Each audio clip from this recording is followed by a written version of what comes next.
California Heartland is made possible by the James G. Boswell Foundation, committed to sharing the stories and successes of California growers. Bank of America, Bank of Opportunity. Funding provided in part by the California Farm Bureau Federation, proud publishers of California Country magazine. More information is available at californiacountry.org.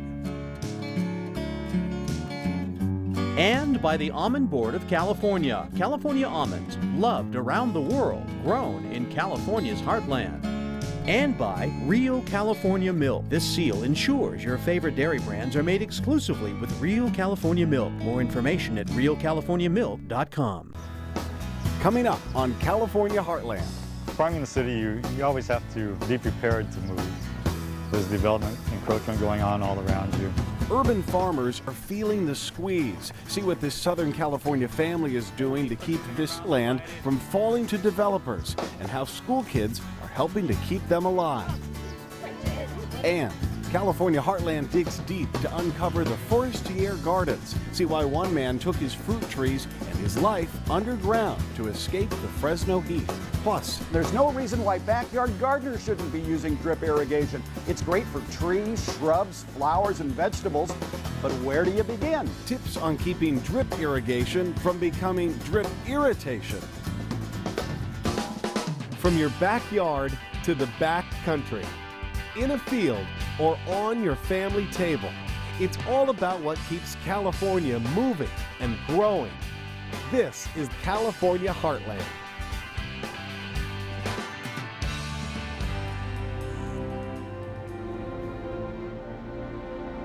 Farming's tough. It's 7 days a week, long hours. I probably don't work half as many hours as they did, but it's surprising how many challenges there are, and that they continue to stay in the farming business after all these years. Kenny Tanaka may take over the family farm one day. It seems natural, as it's been a Tanaka family tradition to farm in Orange County for the last 60 years. But today, this future farmer has concerns. You see, the last 25 acres they're farming on now could easily be taken away from his father, Glenn. Farming in the city, you always have to be prepared to move. There's development, encroachment going on all around you. In 1998, development forced the Tanakas off the leased land they'd been farming on for 20 years. What many people may not realize is that you are on this land year to year. It's leased land. Yes. That must put an enormous amount of pressure on you and the family to work. Very much so. In the past, when it was all wholesaling, we used to have 2 or 3 different ranches. So if you lost one ranch, you had the other 2, and you had time to find another ranch. Now, this is my last piece of property that we're on.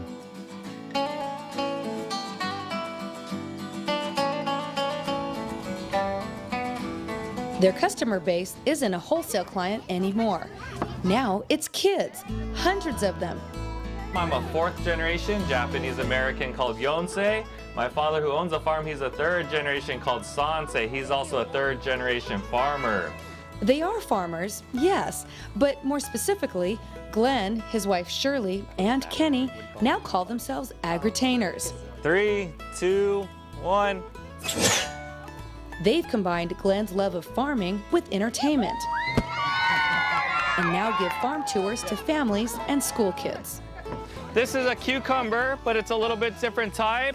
This is a brown cucumber. And when they get to come out here, the parents see the kids actually eat the fruits and vegetables, eat carrots, celery. It's a good experience for them to learn where their food actually comes from. By teaching the public about farming and letting them try their organic produce, the end result so far has been a favorable business move, a survival tactic to keep this farm going after many years of challenges and profit loss.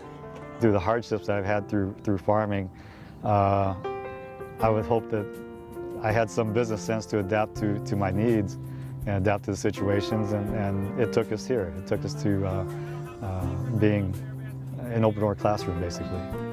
Going into the world of educational farming was a big risk at first, but it's finally paying off financially and emotionally. So the pressure now is not just a selfish pressure of survival, but I think we do a lot of good. We do a lot of education. So there's more pressure to stay here and be where we're at, not just economically, but from the standpoint of I really think we're doing a lot of good to the community.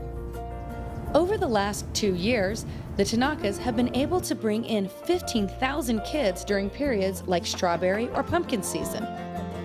Tanaka Farms gives the kids an opportunity to taste vegetables they wouldn't otherwise taste, and I think they think it's kind of a novelty because they're just picking them off the ground and eating them because it's an organic farm. So anything that starts as a flower and has seeds in it is considered a fruit. 1, 2, 3.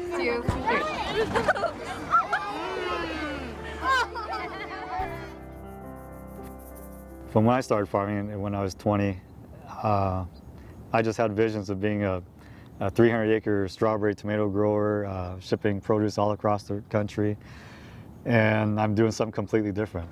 Kenny says he's thrilled that the family farm business has gone in this direction because it's a good way to ensure that he'll stay farming in the future. I could have majored in agriculture, but decided to do business just to have something to fall back on. But they say they do the best they can and keep rolling with the challenges that farming brings. The reason? Well, like many California farmers, it's the desire to keep their family tradition alive. We've gone through ups and downs, and we've had a lot of struggles throughout the years, and finally it's been paying off. So it's been rewarding, even though it's a lot of hard work. In the end, the Tanakas believe this land they've continued to care for will continue to take care of them, right down to their very last acre. Even as a farmer, you feel like you're doing a lot. We're feeding the country. Now we're educating the county, and that's probably more fulfilling than farming. Hi, my name's Jacqueline Patterson, and welcome to my California Heartland. The hardest part about taking care of rabbits is they're kind of temperamental. No. And you have to make sure that be able to hold them and handle them and make sure they stay social. These two are show rabbits. My favorite part is playing with them and taking them out and watching them like from they're little when they grow up and like being around them. You should take them out at least a couple times a week, else they'll get really fat and lazy. They'll chew on pretty much anything, and so it's good to keep stuff for them to chew on in the cages so they don't bring stuff from the outside. Don't leave anything next to the cages. They'll eat it. It's actually a wonderful thing to take care of rabbits because there's different, like it teaches you how to be responsible with animals and how to take care of something else other than yourself. I would recommend it for anybody because it's really fun. Thank you for coming to my California Heartland. California's annual cheese business is 2 billion pounds strong. Cheese production here has doubled in the last decade, and there's nothing cheesy about California's dairy business. It's one of the state's leading agricultural forces. Laura McIntosh is bringing it home from the crops to your kitchen. Well, here we are, the Marin French Cheese Company. Jim, tell me what you feel like one of the #1 important things for making cheese is. Well, you know, certainly it starts with great milk. Great milk. And the cultures, the flavor cultures of the Brie, the Camembert, the Blue. We bring those in from Europe. Wow. As the curd develops, it has that flavor culture. Right. Then we take it into our aging cellars and we put together the cultures from our caves. Okay, so then the big question is, why do you keep this alive? Why do you keep this 143-year-old cheese factory alive? We've been making food slow before it was made fast. That slow tradition of journeyman apprentice, that character, that flavor, the craft of making food, that's why we keep it alive. The rest is history. The rest is history, and great history, over 143 years. Yeah. Let's go taste the milk. Thank you, Jim. Okay. Well, thanks for joining us back, everyone. Small plates today. That's what we're going to prepare for you. We've already started, so let's talk about the recipe and what we've already done so far. All right, so we're going to make Gougeres, which is basically a puff pastry studded with Gruyere cheese. We've already got in the pan started a cup of water, 3 tablespoons of butter, and a pinch of salt. We want to bring that to a simmer as soon as the butter melts. What are we making here? What would you call this This step? would basically be called the shoe paste. Okay. So shoe, The glue. shoe, but the French word for shoe, C-H-O-U-X, not. Really? Yeah. Oh, not S-H-O-E. Yeah. Okay, I hear it going a little So bit. starting to simmer. Yeah. So we can add our flour, and this is it's all going to come together in one mass, but we want to keep beating it till it pulls away from the sides of the pot and forms a nice glossy ball. I think a lot of folks are a little intimidated by it, but look at how easy that is. Oh wow, So it's coming together. yeah, it came together really fast. Yeah, good. Okay. So we can take it off the heat now. All right. Laura, why don't you stir this Okay. for us? Now I've got. Is it supposed to form one big ball? Mm-hmm. Okay.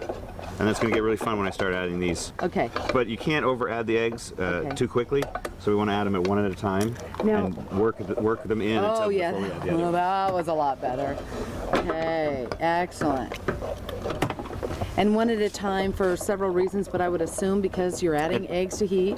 Well, and it also helps. It's a lot easier for you to incorporate it into the flour paste. Right. Now, as you can see. See how it's coming apart? I was just if gonna you say added it's them all coming- at the same time, it'd just be a mess. It'd be so hard for it to come together. Okay.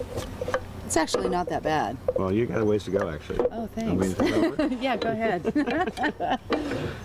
All right. But the butter and the water obviously just took a very few minutes. Adding the flour then created that nice firm ball that you saw, and then adding the eggs. So we want no lumps, basically. Sure. Right, okay. All right, this looks like a great consistency. It's about there. Yeah. So now we can add the Gruyere cheese that we have. You can either grate it or cut it up into little dice. Okay. And just add that. And this is Gruyere. Mm-hmm. Okay, good. And then just keep mixing. You can mix that in. Okay. You can see the chunks of cheese in there. And then we'll just give it a little cracker pepper. Okay. It's very easy. It's not so bad. Some will just take a little, just take 2 spoons, and you can use a pastry bag, or you can just take the spoon. But this Okay. we're just going to spoon out like a drop cookie or anything, Yes. Okay, good. because it's it's not going to be, it's going to be very irregular looking, which is fine. And you're doing 3 across, so as far as it You want to space them like poofing an and inch, puffing, an inch. Okay. about an inch apart. All right. Then we'll go in for a 400-degree oven for about 20 to 25 minutes until golden brown. And you should definitely take one out. Try one about 20 minutes in. Okay. Pop it open if the exterior is a little crispy and the interior is still nice and moist, and then that's done. Okay, great. So you don't want to overcook them to the point where they're dry throughout. And then these are going to go in the oven. All right. But we have some already done for you. We're going to show you what they look like. Okay. Go. Perfect. Look at that. So and then We have a few more steps. a few more steps. With some bacon that Okay. we crisp up. Okay. And we have a little arugula. All right. I'm just going to dress the arugula very simply with a little, just a little lemon and olive oil, salt and pepper. And we take these puffs. Yeah. We'll split them open. Okay. You can use a knife, you can use your finger. And we're going to take a little arugula, Okay. stuff them with a little arugula, and maybe a little crispy bacon crumbled up in there. Ooh, how nice. Pancetta substitute? we Pancetta can do be it? fine. Okay, great. See, this would be perfect. You can just set them out on individual dishes or serve them on a family style, a big tray. This looks fantastic. So, okay, let's hustle out there. Let's take infield and outfield. Everybody out to your positions. You know the routine. Let's go. Like many fathers, George Ducetti enjoys coaching his son's baseball team. But for George, baseball isn't just a hobby. It's his former profession. I played in the Indians organization for just short of 10 years. George played several years in AAA and 2 years in the majors as an outfielder first baseman. And although he didn't fulfill his dream of becoming a Hall of Famer, he had a great time while it lasted. As a ball player, I had nothing left to give when I got done playing. I was injured. I was beat up. I was on bad legs and had nothing else to give. But he does have something to give as a coach. Besides sharing his experience and love for the game, he's also able to spend quality time with his son, George Jr. And time is at a premium in this busy household. That's because a few years ago, George and his fiancée, Karen, started their own company. By chance. When we bought this property, I was actually walking down the driveway, and I looked up above and I said, okay, Lord, how can this place help pay for itself? Because it's a pretty big place. And I looked down and all the olives were hitting the ground. And I thought, gosh, you know what? Okay, I get it. I came back in the house, I go, George, we're gonna make olive oil next year. And George said, Are you nuts? These massive 100-year-old olive trees lining the driveway were Karen's inspiration. I didn't know a thing about olives, a thing. But that didn't stop them. They began researching olive oil and found a nearby Modesto family who's been farming olives for more than 70 years. And so I jumped in their hip pocket and said, teach me everything you know. Their first harvest was small, but the Cicchetti extra virgin olive oil that resulted from it was a huge hit. It just evolved. I think Karen went out there and pushed it. We've got such a positive response for the people. George began planting seedling trees on his property, but because they take 3 years to produce, he had to look elsewhere for more olives. We actually went out there and started finding people who had trees, so we farmed those and got them into contract with us. Just a handshake contract. We don't have anything in writing. We just do business on good faith, which I sure enjoy. Although they have hundreds of trees now, Karen, George, and George Jr. do all of the work. Yeah, it's all done by hand. We pick so late because I'm going for a certain style, a certain flavor. We don't pick early, before the olives are ripe. We pick when they are ripe. We wait until they're pitch black on the outside and real dark purple on the inside. Once the olives are picked, they're then rushed to a nearby processing plant.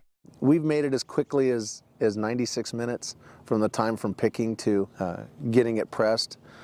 Within 24 hours is our ultimate goal. The oil is stored until it's time for the bottles to be labeled and deliveries to be made. Several stores throughout Sacramento and the Bay Area carry Cicchetti olive oil, but local businesses have been especially receptive. I think there's probably 15 or 18 businesses here in Lodi ourselves that carry our product, and just great folks, very supportive of us. Like this winery, where Karen is unveiling Cicchetti's newest product, Splash of Orange Olive Oil. There you go. I would say that's fingerless. Well, it's just fun. It promotes the product for whoever is carrying our product. So while Karen is selling the oil, George is tending the trees. I enjoy this every day. From fielder to farmer. We are busy. It's just a different kind of busy. I'm kind of walking to the beat of my own drum, which I enjoy. Pack your bags and grab your boots. It's time to hit the road with the Ag Traveler.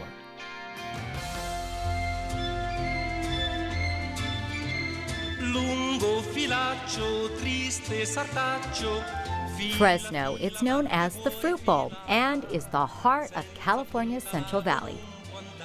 And it's a city that's known for triple-digit temperatures. If you're looking to do something really cool in Fresno, we've got to go underground, literally.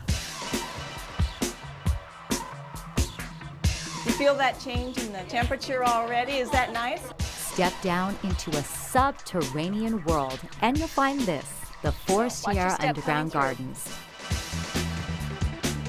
It's a 2-bedroom home complete with kitchen and a bath, garden courtyards with fruit-bearing trees and vines, all interconnected, all underground, and all the handiwork of one man, Baldassare Forestiere. It all started in 1906 when the young Sicilian immigrant came to Fresno to farm citrus and decided to build an underground cellar to escape the heat. He created a Mediterranean atmosphere in this desert land, That's what's amazing.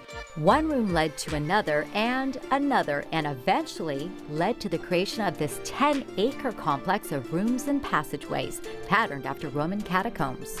He was kind of building this underground resort where people could come and get out of the heat because they didn't have shopping malls and movie theaters and air conditioning in their homes. They had no place to escape.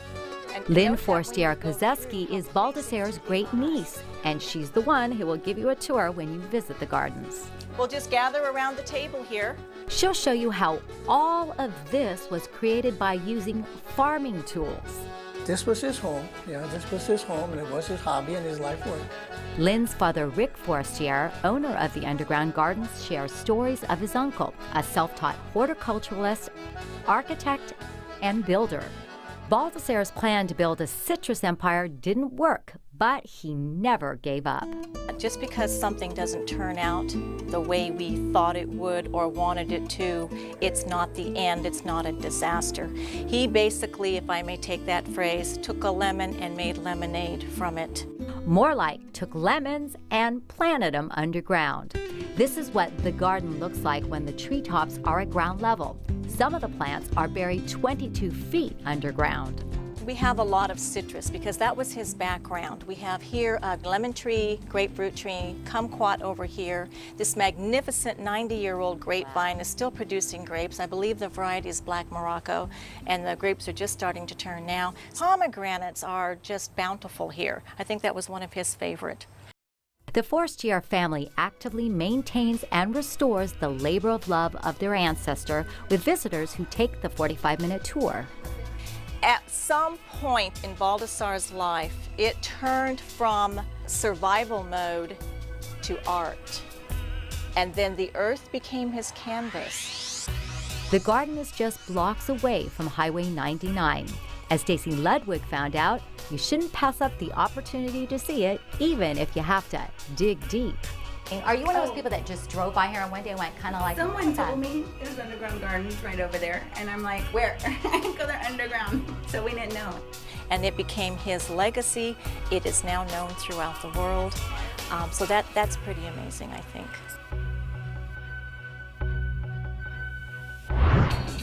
Everyone's a farmer when it comes to their own backyard. Try these tips for doing it homegrown.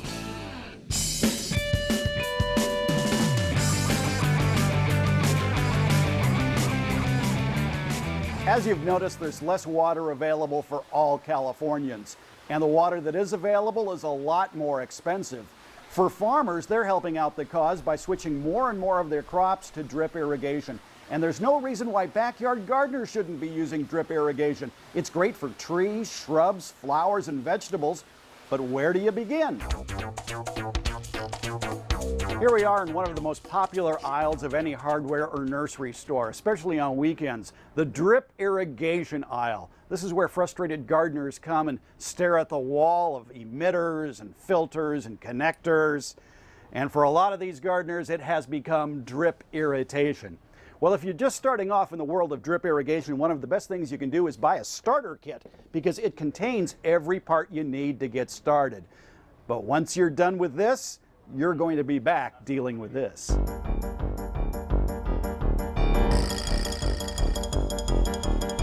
Not all drip tubing is interchangeable. Different manufacturers have different specifications, especially for their half-inch tubing. That's why paying attention to the color of the parts is very important. Always shop at the same store where you bought your original drip irrigation system. They're sure to have the parts.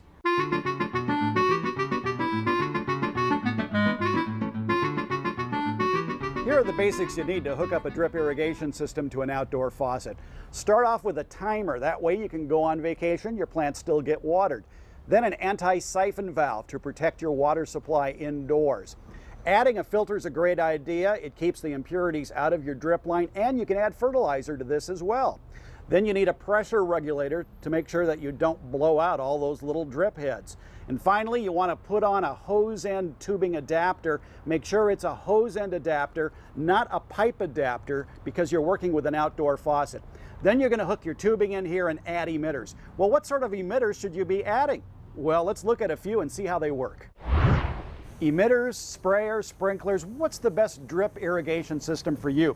Let's start with the basics, which are drip emitters. They come in half gallon, which has a red backing, 1 gallon per hour emitters, which have a black backing, and 2 gallon an hour emitters that are green. Also, you can get a 1/4 inch soaker hose kind of system. There are half gallon an hour emitters spaced about 12 inches apart, perfect for container plants. These are called inline emitters. You can't see the emitters, but they're built in. They're hassle-free. You can't cut them off with a weed whacker. They put out at 1 gallon an hour. They're spaced about 12 inches apart.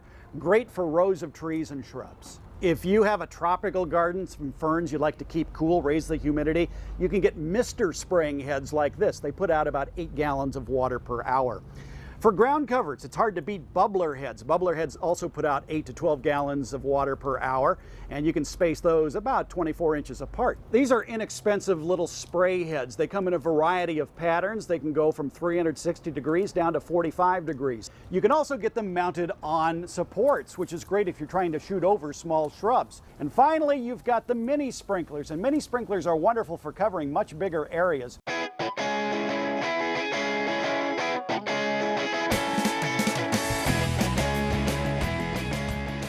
One final tip, wherever you buy your drip system, they're going to have these booklets available. They're free and it explains drip irrigation in great detail. Drip irrigation, you're going to save water and you're going to save money, which leaves you more bucks to spend it on the really important things in life.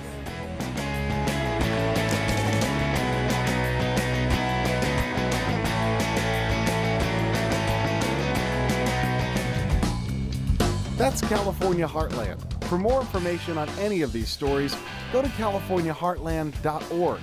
I'm Chris Boros. We'll see you next time. Hey, what's that down? That thing boring out. Oh, we get another one. Here you go. Whew, that was it is hot. Ah! My hair, sorry. Makeup, I know, sweating. Okay, still going? Okay. Okay. To order a copy of this show, visit us online or call 1-888-814-3923. The cost is $14.95 plus shipping. California Heartland is made possible by the James G. Boswell Foundation, committed to sharing the stories and successes of California growers. Bank of America, Bank of Opportunity. Funding provided in part by the California Farm Bureau Federation, proud publishers of California Country magazine. More information is available at californiacountry.org. And by the Almond Board of California. California almonds, loved around the world, grown in California's heartland. And by Real California Milk. This seal ensures your favorite dairy brands are made exclusively with Real California Milk. More information at realcaliforniamilk.com.